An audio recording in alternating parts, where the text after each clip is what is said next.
Bonjour à tous et bienvenue dans cette nouvelle émission de l'Instant Bible. Aujourd'hui, nous allons aborder un sujet aussi intime que percutant, le dialogue intérieur. Et si ton pire ennemi, c'était toi-même ?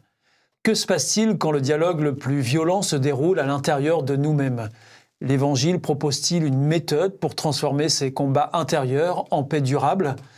Pour en parler, j'ai le grand plaisir de recevoir nos deux invités ici sur ce plateau. Tout d'abord, le pasteur Pascal Rodet, bonjour. Bonjour Stéphane, bonjour à tous. Et pasteur Gétro Camille. Bonjour Stéphane, bonjour Pascal, bonjour tout le monde. Merci de nous retrouver une nouvelle fois. Ils vont nous parler de leur propre expérience et de leurs réflexions sur ce thème à la fois personnel et aussi spirituel. Restez bien avec nous, c'est tout de suite dans l'Instant Bible.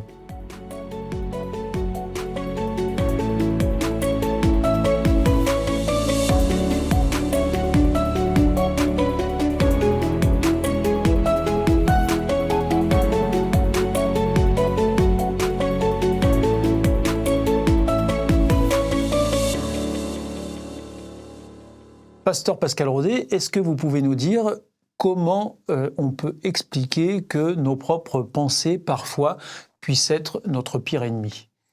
Alors là, il y a plusieurs choses. C'est souvent le fait de nos pensées toujours les mêmes, toujours négatives, toujours où on est plongé dans des mots qui peuvent parfois être déstructurants. Et c'est ça qui est un peu posé, qui est souvent d'ailleurs suite à une difficulté peut-être de l'enfance ou à des problèmes que l'on a eus ou à une éducation où on nous a rabâché constamment de façon tu ne feras pas grand-chose, t'es nul. Forcément, quand on a eu ça dans la tête, y a des affirmations qui finissent par être gravées. Et ça, c'est un peu négatif dans ce domaine. Et vous pensez que c'est le lot de tout le monde, ça, d'avoir des idées qui viennent lutter contre nous en permanence ? Ce n'est pas le lot de tout le monde, mais c'est un travail sur soi de tout le monde. Oui, ça, oui. Il y en a qui ont besoin de moins travailler que d'autres, parce qu'ils sont dans une nature toujours positive, toujours à voir les autres comme étant des gens positifs. Donc forcément, ça aide à éviter d'avoir une bataille intérieure de sa propre personnalité. Mais oui, c'est une bataille constante, oui. Alors, pasteur Gétro Camille, est-ce que vous avez un partage d'expérience ici sur cette question précisément ? Oui, l'être humain, c'est un petit peu comme de la pâte à modeler, en particulier quand il est petit. En fonction de la manière dont vous le façonnez, il va plus ou moins rester toute sa vie, sauf à faire un travail sur lui-même. Et je sais que quand j'étais adolescent, comme beaucoup d'adolescents, j'étais complexé pour un certain nombre de choses, un complexe d'infériorité. Et donc, souvent, j'avais des pensées un peu négatives vis-à-vis de moi-même. Ces pensées négatives, elles avaient pris un certain pouvoir, c'est-à-dire le pouvoir de m'amener à interpréter les choses dans leur sens. Vous voyez ? C'est un petit peu comme si on se met des filtres devant les yeux, on ne voit plus tout ce qui passe par ces filtres-là interprété dans un certain sens. Et puis à l'âge de 20 ans, j'ai découvert Dieu, je suis tombé amoureux de Dieu, et j'ai découvert que je pouvais être aimé pour moi-même, et depuis, j'ai encore des pensées négatives parfois, j'ai encore des complexes parfois, mais ça a beaucoup moins d'importance, et c'est vraiment à l'arrière-plan. Parce que ce qui est à l'arrière-plan, c'est cet amour que Dieu a pour moi et qui me rassure, et qui me fait du bien tout simplement. Alors, pasteur Pascal Rodet, comment est-ce qu'on peut reconnaître des pensées destructives et les identifier pour bien lutter contre ces pensées-là et faire un travail, comme vous dites, sur ces pensées ? Alors, je pense qu'il y a d'abord une attitude à avoir, c'est-à-dire, pour reprendre un peu un des textes bibliques importants sur la question de ces valeurs-là, dans 1 Thessaloniciens, où Paul encourage d'examiner toutes choses et de retenir ce qui est bon. Ça, je pense que c'est la phrase, en tous les cas, c'est un de mes versets importants dans ma relation avec moi-même et avec les autres, parce qu'il y a des choses qu'il faut reconnaître, il y a des choses qu'il faut pointer. Je prends 2 exemples. Il y a 2 mots qui sont terribles. Oui. Toujours et jamais. Oui. Toujours, ça se passe toujours comme ça. C'est toujours la même chose. Ils sont toujours pareils, les gens. Ou alors jamais. J'ai jamais de chance, j'ai jamais... Ça, c'est des mots terribles. Parce que ça veut dire on se renferme, à force de les prononcer, on se renferme dans des absolus qui ne sont pas forcément vrais. Tout le monde n'est pas comme ça, ou tel que je pourrais le penser. C'est-à-dire, des gens avec qui on n'a pas confiance, ils sont... voyez ô combien les gens sont mauvais, ils sont tous en train de se taper dessus. Quand je me promène dans la rue, je ne vois pas tous les gens en train de se taper dessus. Vous voyez le contraste à un moment donné où on finit par avoir une vision absolue. Ça, c'est un exemple auquel il faut que je reconnaisse. Attention, Pascal, tu peux avoir un risque en utilisant ce genre de mots-là. Alors, pasteur Jétro Camille, reconnaître ces pensées négatives qui nous font du mal, c'est une chose. Mais comment est-ce qu'on fait pour contrôler ce flux de pensées? Parce que les pensées, elles viennent malgré nous. Alors, comment est-ce qu'on fait pour inverser la tendance? La première étape, je crois, c'est d'identifier les dissonances. Quand vous avez une pensée négative, par exemple, du genre « tous les gens autour de moi, ils sont nuls », vous, quelque part, posez ce que vous considérez comme une réalité. Mais la réalité est dissonante par rapport à cette phrase-là, parce que les gens autour de soi, ils ont des qualités, ils ont des défauts, et puis ils font des choses fantastiques aussi. Donc il y a une dissonance. Qu'on est capable d'identifier la dissonance, une technique peut être de se focaliser sur la dissonance pour entrer dans ce qu'on appelle une approche cognitive comportementale, c'est-à-dire, ça sonne bien, hein. Ça sonne très professionnel, moi j'aime bien ces trucs. J'ai répété 20 fois hier pour pouvoir prononcer correctement du premier coup. Cognitive comportementale. C'est très bête en fait, ça veut dire commencer par identifier au niveau de la pensée, la cognition, ce qu'il est juste de penser. Et ce qu'il est juste de penser, c'est on a tous des qualités et des défauts, on fait tous de chouettes choses, on fait tous des choses pas terribles, tous. Et à partir de là, mettre en place un comportement, par exemple un comportement de pensée, avec des pensées positives, mais également un comportement de valorisation des autres. Quand par exemple, vous dites à votre épouse « je suis content de te voir, ma chérie, viens », vous créez une autre réalité que quand vous dites « mon tocarde, je suis encore navré de te voir, mais… » C'est un peu brutal, ça. C'est un peu brutal, mais voilà, il y a un rapport, et la Bible le dit très bien également dans l'épître de Jacques, il y a un rapport entre la réalité telle qu'on la dit et la réalité telle qu'on la vit, et pire encore, il y a une réalité entre celle qu'on dit, celle qu'on vit et celle qu'on fait vivre aux autres. Donc, Dieu nous a donné le pouvoir, par les mots, quelque part de modifier notre réalité, notre perception de la réalité, mais ça demande quelque part de commencer par identifier les pensées qui sont les pensées toxiques, tout simplement. Et on peut les identifier notamment par la dissonance, mais on peut aussi travailler avec un psychothérapeute. On peut aussi tout simplement profiter de la divergence de points de vue avec des amis, voilà, pour mettre en perspective sa propre vision du monde et la travailler. Mais rien ne se fait sans travail, sans volonté, sans travail. Pourquoi ? Bon, j'ai une théorie personnelle là-dessus qui est toute bête, mais c'est qu'une théorie. Le cerveau, c'est l'organe qui est le plus énergivore. C'est celui qui demande le plus d'énergie. Donc, il y a un certain nombre de routines d'économie d'énergie qui se mettent en place dans le cerveau, notamment des raccourcis. Et un des raccourcis, c'est d'aller aux pensées automatiques. Et donc, ça demande un effort de dépasser les pensées automatiques, les raccourcis, les préconceptions, les complexes, etc., les préjugés, dépasser cela pour aller se représenter une réalité et à partir de cette nouvelle réalité, créer des raccourcis qui, eux, sont vertueux. Au lieu de nous planter, de planter les gens autour de nous, ça nous élève. Et pour rajouter juste cet élément-là, ça rejoint un peu une émission qu'on a eue précédente. Les réseaux sociaux n'aident pas à ça. C'est-à-dire que parfois, je me complais dans certaines idées qui me confirment que dans ma pensée personnelle, c'est vrai, donc que j'ai raison, et donc c'est normal que je pense comme ça. Oui, mais c'est des pensées négatives. Et si je me prends pas en main, si je deviens mon propre fardeau, mon propre bourreau, et pour moi et pour ceux qui sont autour de moi. Ah ben c'est très frappant, non ? C'est très frappant. J'entendais à la radio la semaine dernière une émission sur des gens, des filles anorexiques, qui fréquentent des groupes sur les réseaux sociaux de gens anorexiques, où on glorifie pas tant l'anorexie en elle-même que la capacité de contrôle et de maîtrise, et donc la puissance que cela dénote. Et donc, je dis donut, non, que ça dénote. Oui, c'était pourtant de circonstances.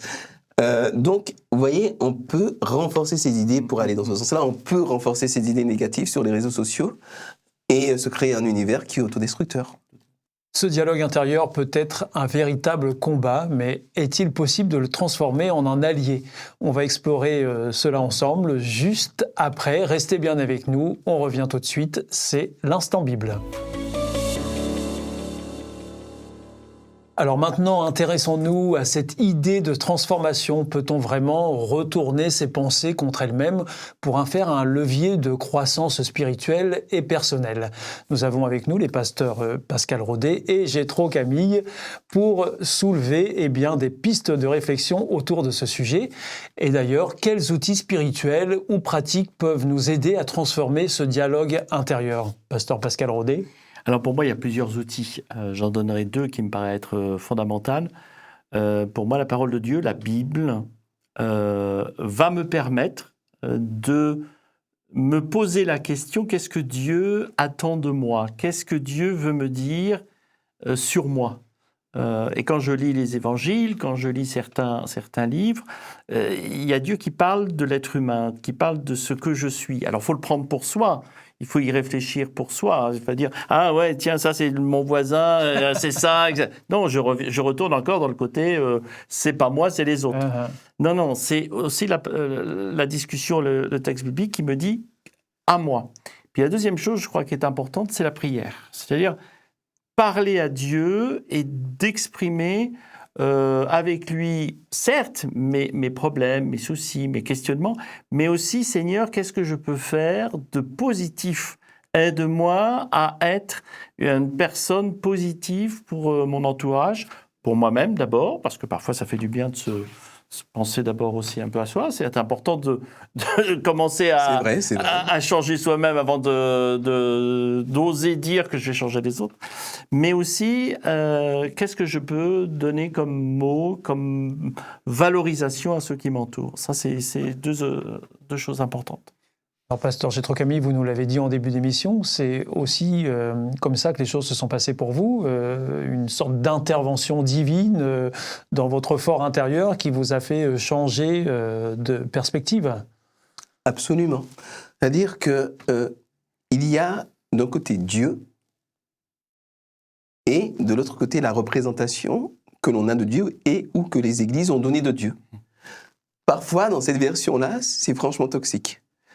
Attention, Dieu te regarde, il va te juger, méfie-toi, à la fin des temps, tu risques de griller en enfer, voilà. Et donc, ça, c'est pas le Dieu que j'ai rencontré. Le Dieu que j'ai rencontré, il est difficile à définir parce que c'est tellement immense, mais c'est une entité qui n'est pas dans le jugement, qui n'est pas dans la critique, qui n'est pas dans l'obsession du péché. C'est quelqu'un qui te prend dans ta réalité, là où tu te trouves, et qui t'aide à grandir, qui t'aide pas après pas à monter les marches de la vie pour être mieux, pour être plus épanoui et pour être plus épanouissant. Et donc, ça demande quelque part un certain lâcher-prise. Pourquoi est-ce que je le dis? Parce qu'on s'imagine qu'on veut tous être heureux, mais ce n'est pas forcément vrai. À l'intérieur de beaucoup d'entre nous, et parfois de chacun d'entre nous, il y a des zones qui se complaisent dans les ténèbres, qui se complaisent dans la victimisation, qui se complaisent dans la critique, qui se complaisent quelque part dans l'obscurité, quoi. Et ça demande de lâcher prise pour laisser la place à l'Esprit de Dieu et à son état d'esprit également, si j'ose dire, pour pouvoir voir les choses autrement, se vivre, s'accepter différemment, se faire bon accueil à soi-même, pour pouvoir mieux faire accueil à l'autre également. Donc c'est tout un chemin de vie qui est très beau et qui permet non pas d'éliminer magiquement tous les concepts, mais tous les complexes, toutes les pensées négatives, mais elles prennent une autre importance beaucoup moindre. Et petit à petit, elles s'affadissent et elles disparaissent malgré tout, au fur et à mesure. Une astuce aussi, à laquelle je pense à l'instant, c'est de s'occuper des autres. Ah bah oui. Se décentrer. Se décentrer. Occupez-vous des autres. Faites du bien aux autres. Ça fait du bien de faire du bien. C'est bon d'être bon. Alors, pasteur Pascal Rodet, pour revenir sur ces pensées négatives qui peuvent nous occuper et qui peuvent être notre premier ennemi, parfois on a des convictions malgré tout dans notre fort intérieur. Comment est-ce qu'on peut différencier ces convictions intérieures de simples pensées négatives? Parce qu'on peut avoir raison aussi parfois dans une vision négative des choses. Tout à fait. Il peut y avoir en effet des convictions tellement fortes que je ne vois plus qu'elles sont négatives, et pour moi et pour les autres. il est important d'avoir des convictions, c'est sûr. Mais les convictions doivent passer au travers de filtres. Est-ce que ces convictions sont des convictions qui font grandir positivement? Est-ce que c'est des convictions qui respectent et moi et l'autre? Et quand je dis « et moi », on a des convictions où, ouais, il faut travailler énormément, jour et nuit, le plus d'heures possible, parce que c'est important, c'est une conviction qui est forte pour moi. Oui, mais si c'est pour s'épuiser et faire du burn-out... Et négliger sa famille. Et négliger sa famille, et négliger encore d'autres choses, c'est une mauvaise conviction. Donc c'est ça aussi le raisonnement. C'est qu'est-ce qui me construit, qu'est-ce qui construit l'autre, ceux qui sont autour de moi, qu'est-ce qui va donner une valeur intrinsèque à la vie, au respect de la vie, au respect de l'autre, et surtout qui me montre un Dieu et ce Dieu qui m'a créé. Parce que c'est ça aussi, en tant que chrétien, en tant que homme de foi, femme de foi, c'est quel est mon lien avec celui qui m'a créé, qui me connaît parfaitement, qui sait ce qui est bon pour moi, quelles sont les véritables valeurs qui sont pour moi. Ça, c'est des convictions importantes à mettre en place. Voilà, nous arrivons au terme de cet échange, de cette émission. Merci à nos deux invités pour leur partage éclairant. On l'a vu aujourd'hui, notre dialogue intérieur peut être notre pire ennemi ou devenir notre meilleur allié si on apprend à le transformer. Si cette émission vous a inspiré, vous aussi, pour changer de paradigme, et si vous pensez que ce qu'en dit la Bible est aussi intéressant à découvrir, eh bien nous avons le plaisir de vous en adresser une gratuitement sur simple demande de votre part. Nous avons aussi le plaisir de vous proposer la revue Signes des temps qui aborde ces questions de dialogue et aussi de dialogue intérieur. Vous y trouverez notamment des articles sur la gestion des pensées et le renouvellement intérieur. Pour en savoir plus, eh bien, adressez-nous votre demande aux coordonnées qui viendront juste après. Merci de nous avoir suivis. Je vous donne rendez-vous pour une prochaine émission de l'Instant Bible. Messieurs, merci beaucoup d'être venus jusqu'à nous. À très vite. Au revoir. Au revoir. À très bientôt.